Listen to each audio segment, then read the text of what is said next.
नमस्कार मेरे प्यारे साथियों, आप सभी का स्वागत है एम क्लास यूट्यूब चैनल पर। आज की इस क्लास के अंदर हम चैप्टर नंबर हमारा है 13, जिसका नाम है नाभिक। नाभिक चैप्टर के हम इंपॉर्टेंट न्यूमेरिकल क्वेश्चन करने वाले हैं जो बार बार बोर्ड एग्जाम में पूछे जाते हैं। यदि आप इन सभी न्यूमेरिकल क्वेश्चनों को तैयार कर लेते हो तो फिर आपके बोर्ड एग्जाम में कोई ऐसा क्वेश्चन नाभिक के अंदर से नहीं बचेगा जो भाई आपसे नहीं बनेगा। तो इस क्लास को आप शुरू से लेकर अंत तक जरूर देखिएगा। यदि क्लास अच्छा लगे तो वीडियो को लाइक और चैनल को सब्सक्राइब करना ना भूलना। चलिए स्टार्ट करते हैं आज के सेशन को। देखिए आज का पहला क्वेश्चन है चैप्टर का 13 एल्युमिनियम 27 नाभिक की त्रिज्या ज्ञात कीजिए। हमें इस नाभिक की भाई त्रिज्या ज्ञात करनी है, मतलब हमें क्या निकालना है, आर निकालना है। देखिए नाभिक की त्रिज्या ज्ञात करने का एक फॉर्मूला होता है, हम सबने अच्छे से पढ़ा है, लिखना है आपको। हम जानते हैं कि आर बराबर क्या होता है, आर नोट ए की पावर 1 में क्या हो 3 होती है। ठीक है, देखिए आर नोट जो होता है ये क्या है, यहाँ पर एक नियतांक है। आर नोट क्या है, यहाँ पर एक नियतांक है जिसका क्या है भाई मान होता है। देखिएगा ध्यान से, यहाँ हम साइड में कह सकते हैं आर नोट एक नियतांक, इसका मान होता है 1.2 फर्मी मीटर इसका मान होता है। यदि फर्मी मीटर को आप मीटर में कन्वर्ट करते हो तो आप इसको गुणा करोगे 10⁻⁻15 से मीटर, ये आपका आर नोट का मान हो जाएगा। जो यहाँ पर ए है, ए हमारी होती है यहाँ पर द्रव्यमान संख्या, द्रव्यमान संख्या।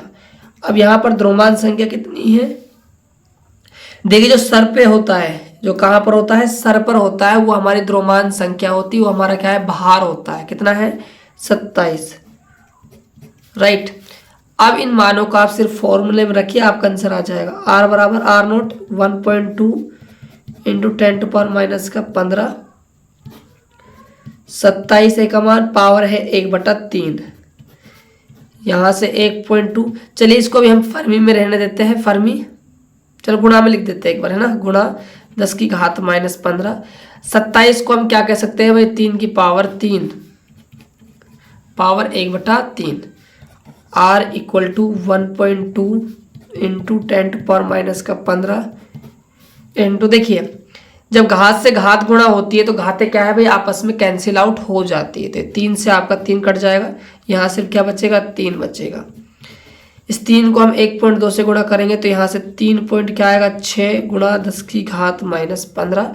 इसको हम कह सकते हैं भाई क्या, फर्मी मीटर। ये हमारे इस नाभिक की भाई क्या है, त्रिज्या निकल कर आ जाएगी। याद रहे एग्जाम में ऐसा क्वेश्चन आए जिसके अंदर त्रिज्या पूछे तो आपको ऐसा फॉर्मूला लगाकर और ऐसे कैलकुलेशन कर कर आपको भाई त्रिज्या फाउंड आउट करनी है। बात करते हैं सेकंड क्वेश्चन की, यदि 3 Li7 यानी कि आपको लिथियम का नाभिक दिया हुआ है, समस्थानिक का द्रव्यमान कितना है भाई 7.016005 U तथा हाइड्रोजन परमाणु व न्यूट्रॉन के द्रव्यमान क्रम से आपको भाई दिए हुए हैं। Li नाभिक की आपको क्या निकालनी है, बंधन ऊर्जा ज्ञात करनी है। तो देखिए बंधन ऊर्जा को हम व्यक्त करते हैं डेल ई बी से, तो डेल ईवी का मान हमें ज्ञात करना है। तो देखिए बंधन ऊर्जा के लिए हम एक फॉर्मूला जानते हैं। सबसे पहले आप फॉर्मूले ऊपर थोड़ा गौर फरमाइए। हम जानते हैं कि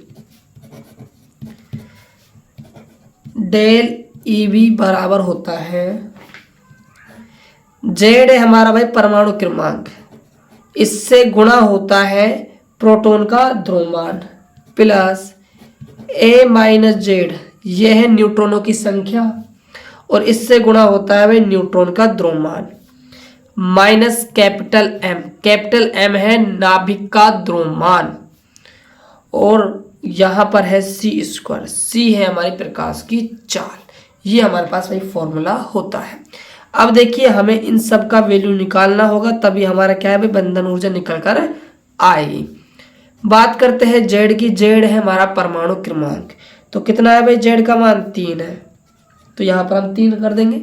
जो कैपिटल एम है वो है भाई समस्थानीय नाभिक का यहाँ पर द्रव्यमान कितना दिया हुआ है 7.016005 U है, राइट। हाइड्रोजन परमाणु व न्यूट्रॉन के द्रव्यमान आपको क्रम से दिए हुए हैं। तो हाइड्रोजन परमाणु मतलब आपको प्रोटॉन का द्रव्यमान दिया हुआ है 1.00785 U, और आपको भाई न्यूट्रॉन का द्रव्यमान दिया हुआ है 1.00865 U, ठीक है। अब देखिए हमारे पास सभी मान आ चुके हैं। अब इन मानों को फॉर्मूले में रख देना है। जेड का मान है 3, MP 1.00785 प्लस ए माइनस जेड। देखिए ए कितना है यहाँ पर जो सर पे होता है वो हमारा द्रव्यमान होता है 7, ए है 7, जेड है आपका 3 गुणा एम एन कितना है 1.00865, यहाँ भी यू है यहाँ भी यू है, माइनस का कैपिटल एम का वैल्यू कितना है 7.01605 U, और बाहर आपका सी स्क्वायर चल ही रहा है। देखिएगा ध्यान से, डेल ई बी बराबर,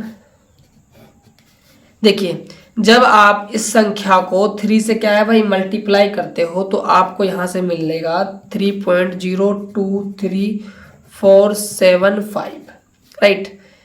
प्लस देखिएगा ध्यान से 7 में से आपका 3 जाएगा तो यहाँ आपका 4 बचेगा, और जब आप 4 को इस संख्या से मल्टीप्लाई करते हो तो आपका आएगा 4.03466 माइनस ये आपका 7.0160054 चल ही रहा है, और बाहर यहाँ से और यहाँ से भाई क्या कॉमन आ जाएगा हमारा u, ये भाई u था, u कॉमन आएगा तो UC स्क्वायर आपका बाहर बन जाएगा, राइट। अब देखिएगा ध्यान से, जो यहाँ पर UC स्क्वायर है इसका मान आप सभी को भाई पता होना चाहिए। अभी रखते हैं, पहले इसको थोड़ा सा हम जोड़ कर देते हैं। इनको यदि आप आपस में जोड़कर इसमें से आप घटाते हो, ठीक है, तो आपको मिलेगा 0.04213, और जो एक UC स्क्वायर होता है इसका मान आपको याद रखना है 931 मेगा इलेक्ट्रॉन वोल्ट होता है। तो ये इससे गुणा हो जाएगा। जब आप इसको इससे गुणा करते हो तो आपका आंसर आएगा 39.2 मेगा इलेक्ट्रॉन वोल्ट, भाई आपका आंसर निकल कर आएगा। ये आपकी क्या बंधन ऊर्जा आ जाएगी। बात करते हैं अगले सवाल की। क्वेश्चन नंबर हम 3 की बात करते हैं। एक क्या है भाई आपका न्यूक्लियन है, ठीक है। न्यूक्लियन जो संख्या है वो क्या है 16 है। न्यूक्लियन की संख्या क्या है भाई 16 है। देखिए न्यूक्लियन क्या होता है, न्यूट्रॉन और प्रोटॉन का जो योग होता है उसको हम संयुक्त रूप से न्यूक्लियन बोलते हैं। तो ये जो आपको दिया हुआ है ये न्यूट्रॉन प्लस में प्रोटॉन का योग दिया हुआ है 16, और न्यूट्रॉन और प्रोटॉन का जो योग होता है इसको हम क्या कहते हैं भाई द्रव्यमान संख्या कहते हैं, यानी कि इसको हम कैपिटल ए भी कह सकते हैं, ठीक है। एक नाभिक की त्रिज्या कितनी है भाई 3 × 10⁻⁻15 मीटर है। त्रिज्या दी हुई है 3 × 10⁻⁻15 मीटर। उस नाभिक जिसकी न्यूक्लियन संख्या कितनी हो 128 हो, ठीक है, यानी कि ये स्टार्टिंग वाला नाभिक है, इसकी हम न्यूक्लियन संख्या मान लेते हैं A1, और इसकी जो हम त्रिज्या है वो क्या मान लेते हैं भाई R1। अब जो दूसरा नाभिक है उसकी जो न्यूक्लियन संख्या है A2, उसका मान है 128। तो आपसे पूछ रहा है उसकी भाई त्रिज्या क्या होगी, R2 का मान आपसे पूछा जा रहा है। अब देखिएगा द्रव्यमान संख्या और त्रिज्या के अंदर हमने अच्छे से एक संबंध पढ़ा है, आपको लिखना है। हम जानते हैं कि R बराबर होता है R0 1/3। हम पहले नाभिक के लिए बात करें तो इसकी त्रिज्या R1 है, R0 नियतांक है, द्रव्यमान संख्या क्या है भाई A1 है। इक्वेशन नंबर हमारी फर्स्ट हो जाएगी। दूसरे नाभिक की बात करें R2, R0 A2 की पावर क्या है 1/3 हो जाएगी, समीकरण नंबर 2 हो जाएगी। अब हम क्या करेंगे, समीकरण 1 में समीकरण 2 का भाग लगा देंगे। भाग लगाते हैं तो यहाँ से R1 बटे में क्या होगा R2, और यहाँ से R0 A1 की पावर 1/3, यहाँ से R0 A1 की पावर 1/3 हो जाएगा। R0 से हमारा R0 कैंसिल आउट हो जाएगा। यहाँ से R1 बटे में क्या है R2 इक्वल टू, देखिए A1 की पावर 1/3 है, यहाँ A2 है, A2 की पावर 1/3 है, तो कंबाइन रूप से हम A1 बटा A2 की पावर क्या कह सकते हैं 1/3 कह सकते हैं, राइट। अब देखिएगा ध्यान से, R1 का मान आपको गिवन है 3 गुणा 10 की घात -15, 3 गुणे 10 की घात -15 अपॉन में R2। A1 का मान है 16, A2 का मान है 28। A1 का मान है 16, इसका मान है 128 की पावर 1/3 हो जाएगा। अब देखिएगा आगे, 3 गुणे 10 की घात -15 अपॉन में R2। देखिए इसको हम क्या है भाई, इसको 128 को हम क्या है भाई 16 के पहाड़े से काट सकते हैं। 16 अट्ठे होता है 128, 16 अट्ठे क्या होता है 128, तो 1/8 की पावर 1/3 हो जाएगी। आगे देखिएगा, 3 गुणे 10 की घात -15 अपॉन में R2। अब देखिए 1/8 को हम 1/2 का क्या है पावर 3, और यहाँ 1/3 पावर हो जाएगी भाई, घात के ऊपर क्या है घात आ जाएगी, क्योंकि हम 8 को क्या लिख सकते हैं 2 गुणा 2 गुणा 2 पावर 1 आधा समान घातें जुड़ जाएगी, 2 की पावर 3 हो जाएगी, ठीक है। अब इसको मैं कंबाइंड रूप से 1/2 की पावर क्या कह सकता हूं 3, और इसकी पूरे की पावर क्या है 1/3। तो पावर के ऊपर पावर है तो पावर क्या है आपस में गुणा हो जाएगी, 3 गुणे 10 की घात -15 बट्टे में R2। यहां से हमें क्या मिलेगा सिर्फ 1/2 मिलने वाला है। R2 का मान निकालेंगे, 2 क्रॉस मल्टीप्लाई करेंगे, 2 गुणा 3 गुणे 10 की घात -15, 3 दूनी 6 गुणे 10 की घात -15, और 10 की घात -15 को हम फर्मी मीटर भाई कह सकते हैं। तो ये हमारे दूसरे नाभिक की भाई क्या है त्रिज्या निकल कर आ जाएगी। ये क्वेश्चन था भाई तुलनात्मक, तुलने वाला क्वेश्चन, तुलना वाला क्वेश्चन था कि 2 नाभिक दिए हुए हैं, एक की त्रिज्या एक का द्रव्यमान दूसरे की द्रव्यमान संख्या दी हुई है, और आपसे क्या पूछ ली त्रिज्या पूछ ली। तो इस टाइप का भाई क्वेश्चन बोर्ड एग्जाम में बन सकता है। तो बस मात्र 3 क्वेश्चन ही है इस चैप्टर से, 3 टाइप के ही क्वेश्चन आपके बन सकते हैं, पूछे जाते हैं। तो इन तीनों टाइप के क्वेश्चनों को आप अच्छे से भाई कर लीजिएगा। यदि वीडियो अच्छा लगा हो तो यार प्लीज़ वीडियो को भाई लाइक कर दीजिएगा, और चैनल को भाई सब्सक्राइब भी जरूर कर लीजिएगा। तो मिलते हैं और एक बेहतर वीडियो के साथ, तब तक के लिए जय हिंद, वंदे मातरम।